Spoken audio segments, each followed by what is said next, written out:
Part 4. The Last Victorious Campaign. In 1809, France, under the rule of Napoleon Bonaparte, was the most powerful state in Europe.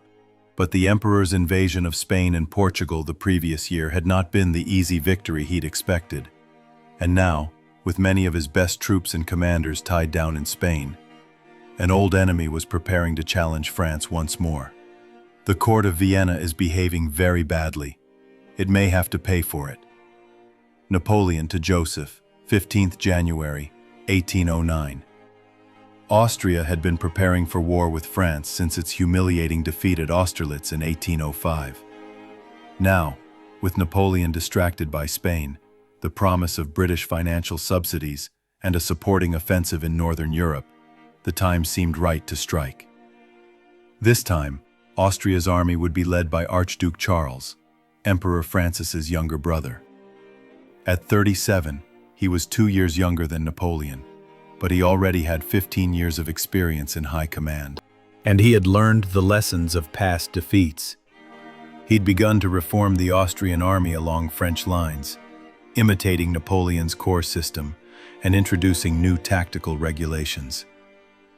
Napoleon, warned by his spies that Austria was preparing for war, left Spain and returned to Paris, arriving on the 24th of January, 1809. The French army in Germany, commanded by Marshal Berthier, was in urgent need of reinforcement. So Napoleon called up units from Spain, summoned young conscripts, and soldiers from his German allies in the Confederation of the Rhine. The Grande Armée was no longer the finely honed instrument of 1805, but under Napoleon's command, it remained a formidable force. Archduke Charles called for supporting offensives in Poland and northern Italy, but began his main attack into France's ally, Bavaria, on the 10th of April. The attack came a week earlier than Napoleon had expected, and caught the French emperor by surprise. Charles was counting on a swift blow, but a last-minute change of plan, heavy rain, and slow-moving baggage trains held up his advance.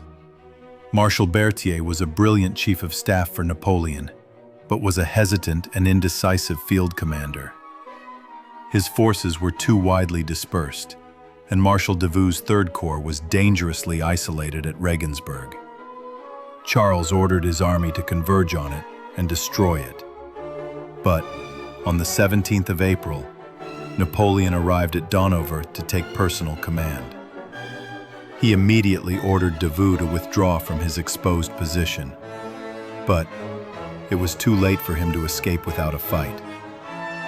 Davout's Third Corps was one of the best in the Grande Armée, and in a running battle through a mountain pass, the heroes of Auerstedt held off the Austrians, despite the bravery of General Liechtenstein, who was badly wounded leading a charge.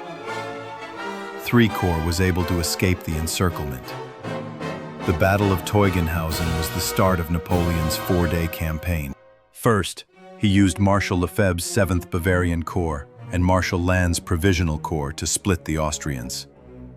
Then he drove the enemy's left wing back towards Landshut, believing he was pursuing the main Austrian army.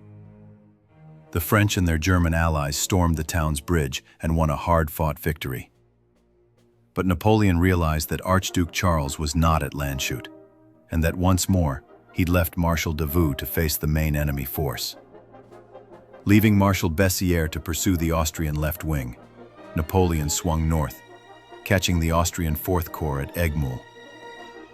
The French and their German allies won their fourth battle in as many days, but Charles's main force was still intact, and in the hope of keeping it that way, he ordered a rapid retreat across the Danube. The French pursued, storming the city of Regensburg and its vital stone bridge. Napoleon entrusted the attack to Marshal Lannes. When the assault faltered, Lannes threatened to lead the charge himself, and his men, duly shamed, took the city. During the siege, Napoleon was hit in the foot, causing panic among his staff, but it proved to be only a slight wound. The Austrians' spirited defense had allowed Archduke Charles and his army to cross the Danube. Napoleon had cut the Austrian army in two, but both parts were now retreating in good order towards Vienna. Napoleon led his own forces in pursuit, detaching Lefebvre's Bavarian Corps to put down an uprising in the Tyrol, and Third Corps and the 8th Württemberg Corps to guard his lines of communication. Charles decided not to defend the capital, which surrendered on the 13th of May after a brief bombardment. Instead, he and the Austrian army took up positions on the far side of the river Danube. Napoleon's force now numbered 80,000 men, facing 110,000 Austrians. Charles's army had fought bravely throughout the campaign, but Napoleon still held the Austrian army in contempt and decided to attack. Before a cannon, all men are equal. Napoleon Bonaparte. On the night of the 20th of May, French engineers hastily constructed a series of bridges between islands on the river Danube, and the French began to cross. By midday the next day, Napoleon had most of Massena's 4th Corps and his cavalry across the river, around 24,000 men and 40 guns, occupying the villages of Aspern and Essling. Napoleon expected the Austrians to retreat again, and that he would only have to face a rearguard. But reports soon confirmed that the entire Austrian army was advancing on him, in 5 columns, numbering 90,000 men with 300 guns. The situation got worse. The Austrians began to float heavy barges and obstacles downriver to break the flimsy French bridges. Each time, Napoleon's lifeline was cut for several hours, seriously delaying the arrival of reinforcements and ammunition. The battle began around 2:45 p.m. as the first Austrian infantry columns attacked Aspern. The village was soon under attack from 3 sides. General Molitor's French garrison clung on desperately, fighting hand-to-hand in the streets and suffering 50% casualties. To support the defenders of Aspern, Napoleon sent his cavalry to charge the Austrian 3rd column, but they were unable to break the Austrian infantry, formed up in massed battalion squares. At 6 p.m., Archduke Charles ordered General Bellegarde's 2nd column to take Aspern at any cost. He personally rode into the thick of the fighting to encourage his men forward. In fierce fighting, the Austrians took the village. Napoleon immediately ordered newly arrived reinforcements to retake it. At the same time, the Austrian 4th column began its attack on Essling, where Marshal Lannes was in command of the defense, while he waited for his own corps to cross the Danube. The first Austrian assault was driven off. The veteran French cavalry commander, General d'Espagne, led his cuirassiers in pursuit, but was hit and mortally wounded. Around 9 p.m., the Austrian 5th column finally got into position and launched its first attack on Essling, which was driven back by Lannes' men. As darkness fell, the battlefield fell quiet, and the soldiers tried to rest among the dead and wounded. Overnight, 2 corps and the Imperial Guard crossed the Danube to reinforce Napoleon's army, which now numbered 71,000 men and 150 guns. But the bridge broke again, leaving Davout's 3rd Corps still waiting to cross. Nevertheless, Napoleon decided to attack, using the 2nd Corps to smash the Austrian center. But first, Aspern had to be retaken. Fierce fighting erupted in the village before dawn. By 7 a.m., the French had recaptured it. At Essling, Austrian attacks were held off by General Lassalle's cavalry and the Young Guard. With both flanks secure, Napoleon began his main attack on the center, with Lannes' 2nd Corps. Austrian cannonballs tore through the advancing French. General Saint-Hilaire, leading the attack, a hero of Austerlitz and Jena, had his leg taken off, a mortal wound. Archduke Charles sent his grenadier reserve forward to bolster the line. The French infantry, under a storm of fire, began to fall back. At this critical moment, the French bridge across the Danube broke again, choking the flow of ammunition and reinforcements for Napoleon's army. At 2 p.m., the French were driven out of Aspern once more. Fierce fighting continued at Essling, which was briefly captured by the Austrians, then retaken by the Young Guard. Napoleon knew his army could do no more. At 4 p.m., he sent his exhausted cavalry in one last charge to hold off the enemy, then ordered a retreat. Archduke Charles's army, having suffered heavy casualties and running low on ammunition, was content to watch the French withdraw to the island of Lobau. In the final moments of the battle, Marshal Lannes, one of Napoleon's most brilliant commanders and a close friend, was hit by a cannonball that shattered both his legs. He died of his wounds a week later. It was a heavy blow for the emperor. What a loss for France and for me. Napoleon on the death of Marshal Lannes. The two-day Battle of Aspern-Essling was Napoleon's first major defeat, brought on by his overconfidence and hasty preparations. Both sides had suffered heavy losses, and Napoleon had been lucky to escape an even greater disaster, only because the Austrian army was itself exhausted. The French emperor had been taught to respect the Austrians. Under Archduke Charles's command, they had fought with great courage, with greater confidence, organization, and leadership. A few days after the defeat, Napoleon was already summoning reinforcements to meet him on the Danube, and began to plan his revenge.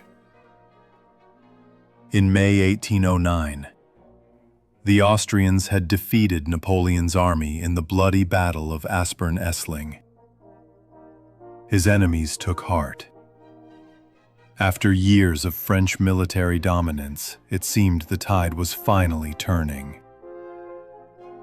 3 weeks later, Pope Pius VII excommunicated Napoleon for annexing the Papal States, a propaganda coup for his enemies. But after its victory, Austria hesitated, uncertain whether to seek peace or continue the war, while Napoleon responded with a storm of activity. He summoned reinforcements to join him near Vienna. The Army of Italy under his stepson Eugene de Beauharnais, and Marmont's 11th Corps, who had together driven Archduke John's army out of northern Italy, as well as Bernadotte's 9th Saxon Corps.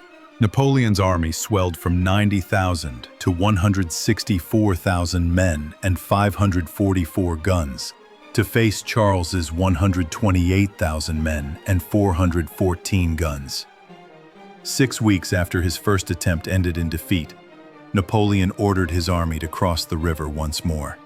This time, his engineers had built solid bridges over the Danube to ensure there was no repeat of the Aspern disaster.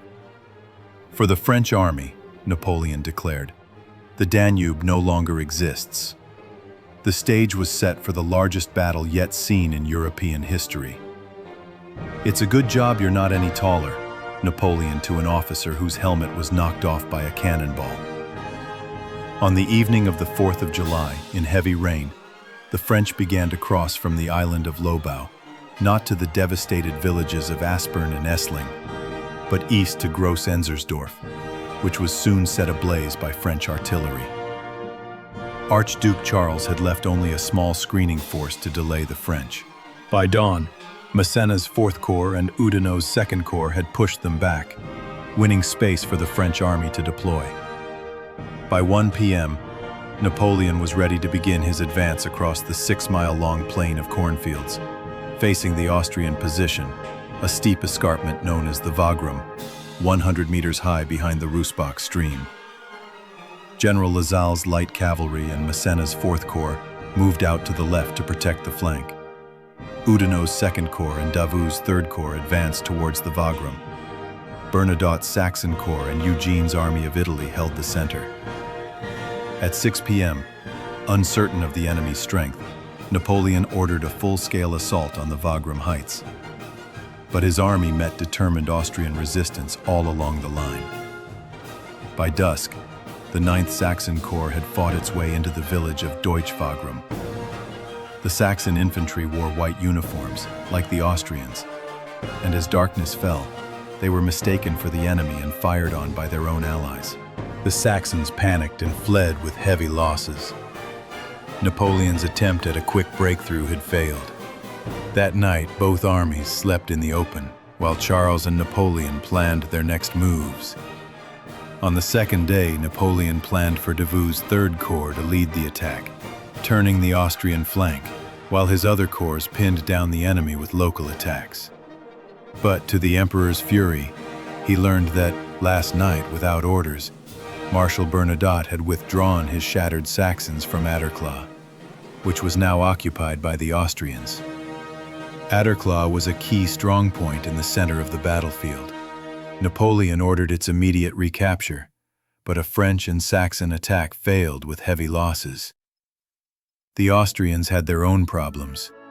Archduke Charles, knowing he faced a superior enemy, decided his best chance of victory lay in a dawn, all-out attack. He was counting on his brother, Archduke John, arriving with 13,000 reinforcements in time to support his left flank. But by dawn, there was still no sign of him. Furthermore, as the Austrian Fourth Corps began its advance on Grosshofen, at the same time, Third Corps, having received its orders late, was still moving into position, leaving the entire Austrian right wing stationary. Charles had to call off the unsupported advance of Fourth Corps until the other corps were ready. With the Austrians paralyzed by delays, at 10 a.m., Davout began his attack. A fierce infantry battle erupted in the village of Markgraf Neusiedl, while on the plain, dragoons and hussars clashed in a giant, swirling cavalry battle, each side trying to outflank the other. Davout's corps took the village, though they couldn't stop the Austrians from withdrawing to a strong new position on the Wagram heights. Meanwhile, a serious threat had emerged to Napoleon's left flank and rear. Klenau's Sixth Corps had outnumbered and driven back the French, with some units advancing as far as Essling, threatening Napoleon's vital river crossing point. Napoleon urgently needed to reinforce his left flank, but he also wanted to keep his reserve in hand for the decisive attack. So he ordered Massena's Fourth Corps to march across the battlefield and reinforce the left. Exposing a large body of troops like this, right in front of the enemy, was highly risky. So Marshal Bessières was ordered to lead a cavalry charge straight at the enemy center. Casualties were high. Marshal Bessières' own horse was killed, causing panic among his men. But their opponents had been kept busy while Fourth Corps had completed its redeployment and forced Klenau's corps back into retreat. Any hussar who is not dead by the age of 30 is a blackguard, and I don't anticipate exceeding that period. General Antoine Lassalle, killed at Wagram, aged 34. Napoleon now sighted a huge grand battery of more than 80 guns in the center of the battlefield. This was one of Napoleon's trademark tactics, a mass concentration of cannon to blast the enemy and pave the way for a decisive French attack. The guns fired an estimated 15,000 rounds, setting the cornfields ablaze. Around 1 p.m., Napoleon ordered a general attack. As Davout continued to grind down the enemy's flank, Fourth Corps would advance on the left, Second Corps on the right, while in the center, General MacDonald would lead the 8,000-strong Army of Italy, formed in a giant, three-sided hollow square to protect its flanks. But despite the terrible French cannonade, the Austrian Third Corps and the Grenadier Reserve met the French attack with a storm of fire. MacDonald's giant square was cut to pieces, its men scythed down by canister and musketry, and the attack stalled. But the Austrian army, battered by relentless French attacks, was close to breaking. Every part of its line was under pressure from the French. Archduke Charles, determined above all to keep his army intact, ordered a retreat. The Austrian withdrawal was disciplined and well executed. Napoleon had his victory, but his army was too shattered by exhaustion and heavy losses to mount any effective pursuit. It is clear you were not at Wagram. Napoleon to a minister who sneered at the Austrians, the Battle of Wagram was a brutal slugging match, the largest and bloodiest battle yet seen in European history. The French victory came at an unprecedented price, an estimated 37,500 casualties compared to Austria's 41,500. 4 days later, the French caught up with the retreating Austrians at Znaim. As the fighting escalated, Charles knew he could not face the French again and asked for a ceasefire. But he had not consulted his brother, Emperor Francis, who was furious when he heard the news, especially as the long-awaited British assistance was at last on its way.